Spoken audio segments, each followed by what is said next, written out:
In the vast multiverse of television, continuity often walks a tightrope between creative liberty and canonical loyalty.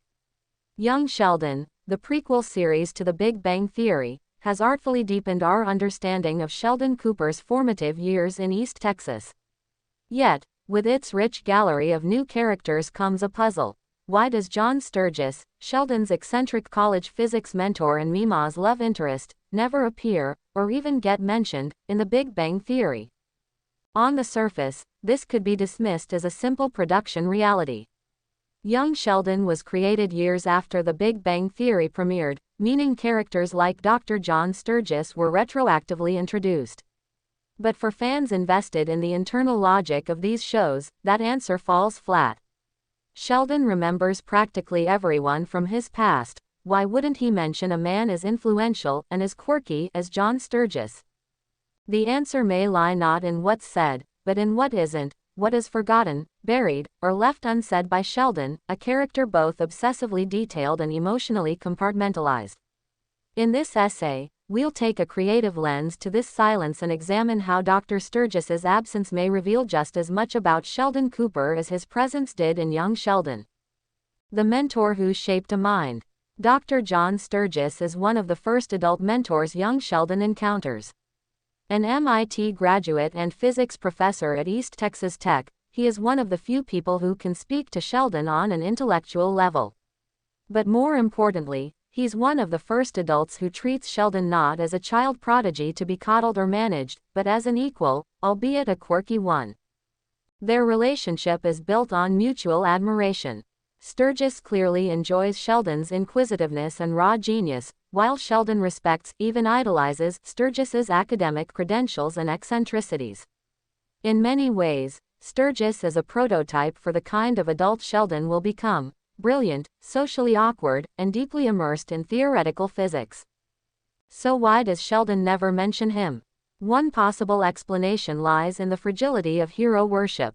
To a young mind, mentors often take on mythic proportions. They become larger-than-life figures whose approval defines one's self-worth. But when those mentors falter, especially in ways a child cannot understand, it can create a rift too painful to confront. Dr. Sturgis experiences a significant mental health crisis during young Sheldon, resulting in hospitalization. Sheldon, though highly intelligent, is emotionally underdeveloped at this stage. He doesn't fully grasp the complexity of mental health, and more importantly, he doesn't know how to process disappointment in someone he idealizes. To cope, Sheldon may have emotionally compartmentalized Sturgis, mentally setting him aside in a drawer labeled unreliable. And once a figure enters that drawer, Sheldon, with his rigid worldview, doesn't easily let them back out. This theory isn't far-fetched.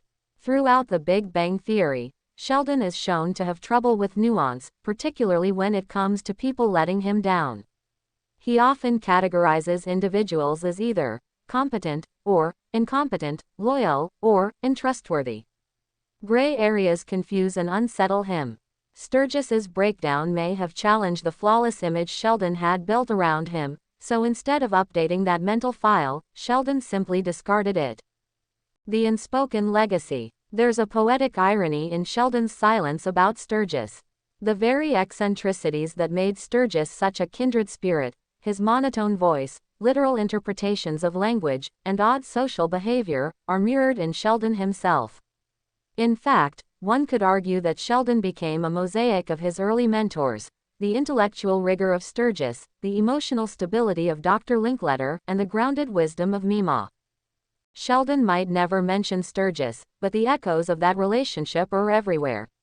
His career in theoretical physics, his obsession with academic prestige, even his inability to understand sarcasm, these could all trace back to his early exposure to Sturgis. Moreover, Sturgis might have taught Sheldon something more valuable than tensor calculus or quantum theory: how to be a weirdo in the world and survive it.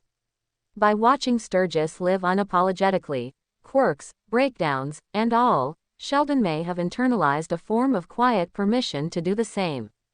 This influence, while perhaps unrecognized by Sheldon himself, may have left a deeper imprint than any lecture or experiment. Mima, memory, and moving on. There's also the matter of family dynamics. Sturgis isn't just a mentor to Sheldon, he's Mima's romantic partner. Their relationship is one of the most tender parts of young Sheldon, revealing Mima's vulnerability and depth. If their relationship ended badly, which young Sheldon suggests it might, Sheldon may have chosen not to discuss it out of respect or stubbornness. It's also possible that, as Sheldon aged and moved away from Texas, the figures of his childhood slowly faded into the background. Sheldon is notorious for selective memory. He recalls comic book release dates with stunning clarity but forgets birthdays, emotional milestones, and human connections with alarming frequency. Perhaps John Sturgis simply didn't fit into the carefully curated memory palace that Sheldon built around his later life in Pasadena. Or maybe it's simpler than that. Not all important people are remembered aloud. Some live on in the behaviors we mimic, the philosophies we absorb, or the patterns we follow. Sturgis doesn't need to appear in the Big Bang Theory to matter. His legacy is embedded in Sheldon's DNA, in every equation he solves, every board he scribbles on, and every moment he awkwardly fumbles through human interaction. A final thought. In many ways, Dr. John Sturgis is a ghost, one who haunts Sheldon not with sorrow, but with quiet influence. His absence in the Big Bang Theory is not a narrative oversight, but an emotional artifact, a symbol of the things we leave behind when we grow up, even if they helped build us.